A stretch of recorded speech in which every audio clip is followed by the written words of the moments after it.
Delhi high court ने राजधानी दिल्ली में हुए फसादात के ताल्लुक से कहा कि ये फसादात मंसूबाबंद साजिश के तहत दिए गए हैं अंजाम। वीडियो फुटेज में मुजाहिरीन की हरकत जाहिर करती हैं कि लोगों के मामूलाती ज़िंदगी को मुतासिर करने के लिए मंसूबाबंद तरीके से कराया गया था फसाद। हाईकोर्ट ने कहा कि सीसीटीवी को नाकाम बना देना नज़्म व नस्क को बिगाड़ने के लिए की गई मंसूबाबंद साजिश की करता है तस्दीक।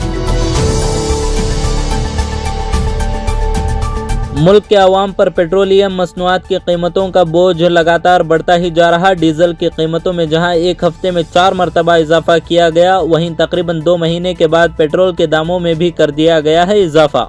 हुकूमत ने 24, 26 और 27 सितंबर को डीजल के दामों में किया था इजाफा। साथ ही मुल्क की बेशतर रियासतों में पेट्रोल के दाम हो गए हैं 100 के पार, जबकि मध्य प्रदेश के भोपाल में पेट्रोल 110 रुपये फी लीटर के करीब है पहुँच चुका।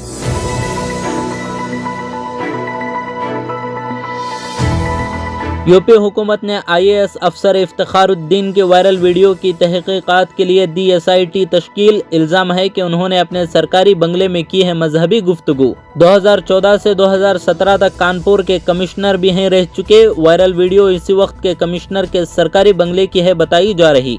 वायरल वीडियो में कुरान मजीद की तिलावत करते हुए आ रहे थे नजर। वीडियो को हिंदुओं और सनातन धर्म के खिलाफ प्रोपेगेंडा करार देकर कानपुर नगर पुलिस के DCP ने जारी कर दी है तहकीकात।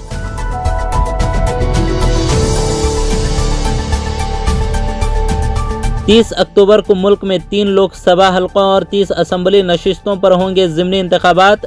मगरबी बंगाल के इंतखाबात के बाद ये होगी सबसे बड़ी इंतखाबी मशक। इलेक्शन कमीशन ने बताया कि मरकज़ के ज़ेर इंतज़ाम इलाकों दादरा नगर हवेली और दमन और दियो में, इसके साथ मध्य प्रदेश और हिमाचल प्रदेश में एक सीट पर होने हैं इंतखाबात।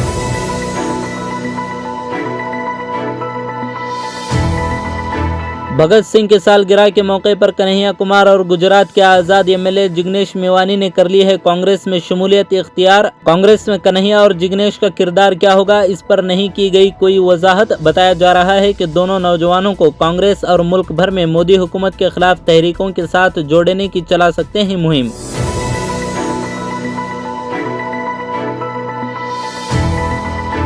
राहुल गांधी की मौजूदगी में कन्हैया कुमार और जिग्नेश मेवानी की कांग्रेस में एंट्री के बाद मेवानी ने तकनीकी असबाब की वजह से रस्मी तौर पर नहीं ली कांग्रेस की रुकनियत, लेकिन कांग्रेस के साथ खड़े होने का कर दिया है ऐलान। साथ ही कहा कि 2022 का गुजरात इलेक्शन लड़ेंगे बतौर कांग्रेस उम्मीदवार।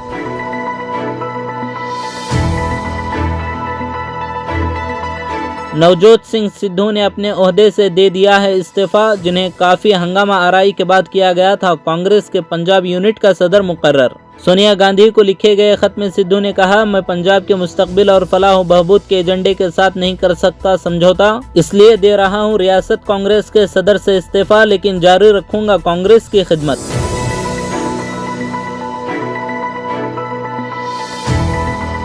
कर्नाटक के चिकमंगलुरु जिला में एक मौलाना के साथ पुलिस अहलकारों की जानिब से बदसलूकी और मारपीट के वाक़ये की तहकीकात कर दी गई शुरू। टूटी हुई नंबर प्लेट की वजह से पुलिस अहलकार की जानिब से बंदूक दिखाकर दी गई थी धमकी। मौलाना इम्तियाज ने कहा, मैंने इस अफसर को कर दिया है मुआफ। कोई किसी भी मजहब से ताल्लुक रखता हो, ऐसे तजुर्बे से ना गुजरे कोई भी।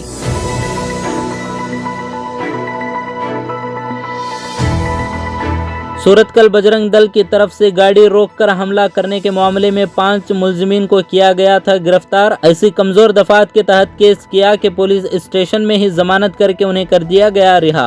अवाम पुलिस के रवैये पर सवाल उठा रही है कि जब बेंगलुरु में ऐसा वाकया हुआ था तो पुलिस ने मुस्लिम नौजवानों को गिरफ्तार करके लगाई थी नाकाबिले जमानत दफात। चीफ मिनिस्टर और होम मिनिस्टर तक ने बयान जारी करते हुए कहा था कि मॉरल पुलिसिंग को किसी कीमत पर नहीं किया जाएगा बर्दाश्त।